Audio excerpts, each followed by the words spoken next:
America और चीन अब पूरी तरह से टैरिफ युद्ध में उलझ चुके हैं।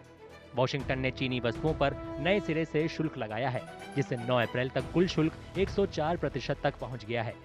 जवाबी कार्रवाई में बीजिंग ने अमेरिकी आयात पर 84% टैरिफ लगाया है।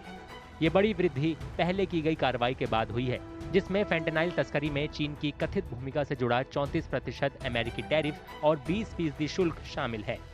इसके बाद चीन ने पहले दौर के जवाबी उपाय किए थे, लेकिन इस बार बीजिंग ने अंत तक लड़ने का अपना रुख साफ कर दिया। चीन ने शुक्रवार को सभी अमेरिकी आयातों पर 34% टैरिफ लगाकर जवाबी हमला किया। साथ ही दुर्लभ पृथ्वी खनिजों पर निर्यात नियंत्रण पेश किया और ट्रंप के तथाकथित मुक्ति दिवस टैरिफ के जवाब में कई और उपाय किए। जवाब में ट्रंप ने चीनी वस्तुओं पर अतिरिक्त 50% टैरिफ लगाया। साथ ही ऐलान किया कि बीजिंग के साथ सारी बातचीत आधिकारिक रूप से खत्म हो गई है। आधिकारिक डेटा से पता चलता है कि पिछले साल चीन के साथ अमेरिका का व्यापार घाटा $295.4 बिलियन था। विशेषज्ञों ने चेतावनी दी है कि अगर बीजिंग आगे बढ़ता है तो ट्रंप के उपाय अमेरिका में होने वाले चीन के निर्यात को गंभीर रूप से प्रभावित कर सकते हैं, जो आसियान और यूरोपीय संघ के बाद उसका तीसरा सबसे बड़ा व्यापारिक साझेदार है।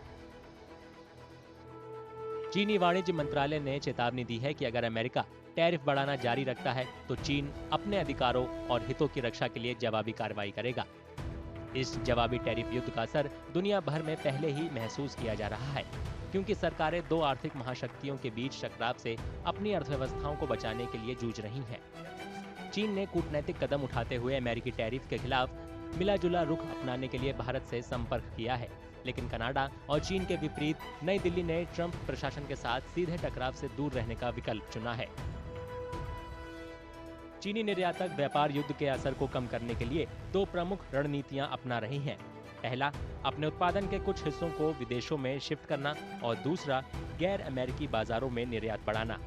ग्लोबल सप्लाई चेन के अधर में लटकने के साथ बीजिंग पर निर्णायक रूप से काम करने का दबाव बढ़ रहा है, क्योंकि राष्ट्रपति शी जिनपिंग दक्षिण पूर्व एशिया के अहम दौरे की शुरुआत कर रहे हैं।